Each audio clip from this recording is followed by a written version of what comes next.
1993-cü ilin soyuq bir dekabr gecəsi.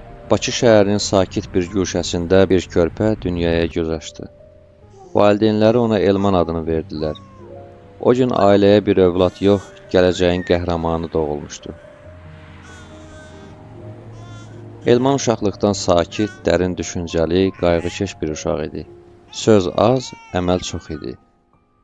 Oyuncaqları silah deyildi, amma baxışlarında döyüşçü inadkarlığı, vətən sevgisi var idi. Həyat yolu daha uşaqkən sanki seçilmişdi. 2009-cu ildə Elman hər kəsin arzusu olan Cəmşid Naxçıvanski adını hərbi liseyin qapısından içəri addımını atdı. O, bu yolu təkcə peşə kimi deyil, borc kimi görürdü. 3 il ərzində intizam, mərdlik, vətənpərvərlik onun ruhuna hopdu. 2012-ci ildə isə o daha böyük zirvəyə, Heydər Əliyev adına Azərbaycan Ali Hərbi Məktəbinə daxil oldu. Burada Elman artıq əsl zabit kimi formalaşdı. 2016-cı ildə isə leytenant rütbəsini aldı. Hərbi xidmətinə başladığı ilk günlərdən Elman səngərin nəfəsini, torpağın qoxusunu, döyüşün məsuliyyətini duyurdu. O, adi bir zabit deyildi.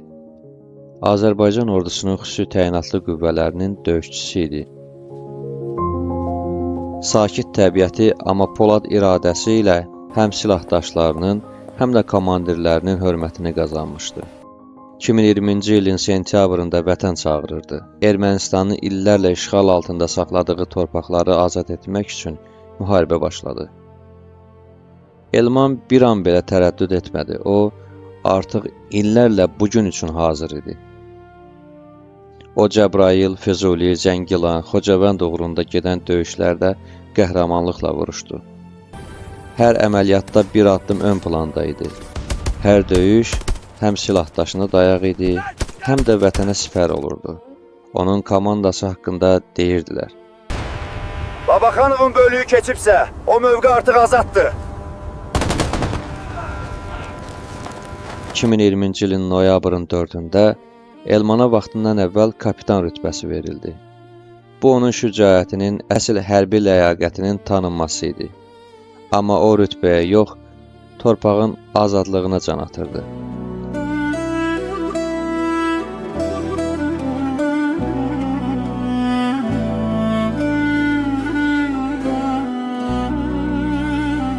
Beş gün sonra noyabrın 9-da Xocavəndin azadlığı uğrunda gedən amansız döyüşdə Elman silahdaşlarını irəli çağırarkən düşmən snayperinin gülləsinə tuş gəldi.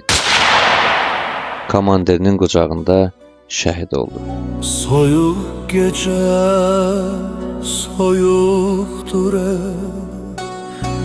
sənin çəkmələrin qapıda susur. Divarlar adını pıçıldayır hər gecə. Saatlar səni gözləyib yorulur. Gözlərini son dəfə bağlayanda dodaqlarında bir söz var idi.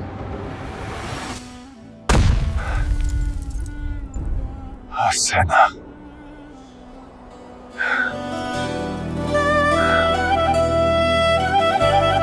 O, həmin gün şəhadət zirvəsinə ucaldı. İkinci fəxri xiyabanda torpağa tapşırıldı, amma ruhu minlərlə Azərbaycan əskərinin ürəyində yaşamağa davam etdi.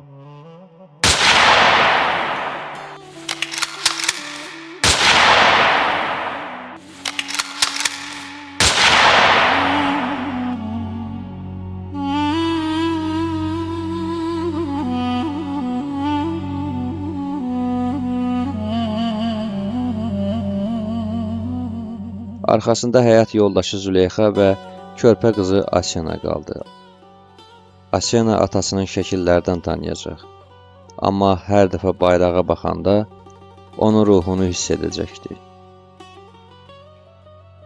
Elman Babaxanovun adı Azərbaycan tarixinin qəhrəmanlar sırasında əbədi həkk olundu. Prezident İlham Əliyevin sərəncamları ilə o, ölümündən sonra bir neçə ali orden və medalla təltif edildi. Azərbaycan bayrağı ordeni, Vətən uğrunda medalı, Füzulinin azad olunmasına görə medalı, Xocabəndin azad olunmasına görə medalı, bütün bu təltiflər bir qəhrəmanın, bir atanın, bir vətən sevdalısının həyat yolunun səssiz şahidləridir.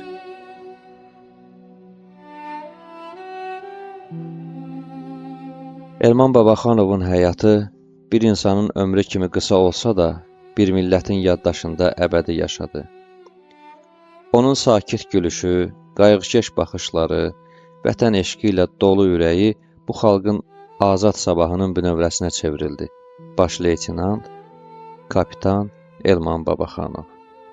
Azərbaycan torpaqlarının azadlığı uğrundan canından keçən qəhrəman. Ruhun qarşısında baş əyirik.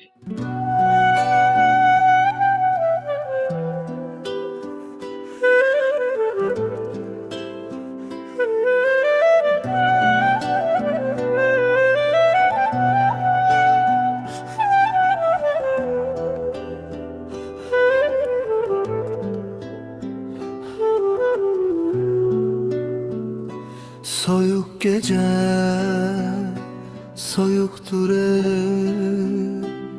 Senin çekmelerin kapıda susur.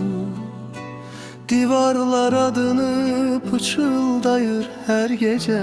Saatler seni gözleyip yorulur. Pencereden ay bakır sessiz sessiz. Sanki sen gerden haber getirir.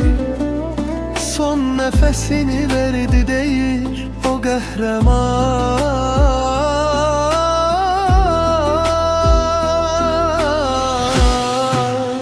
Qəlbimiz sızlar, gözlərimiz ağlar.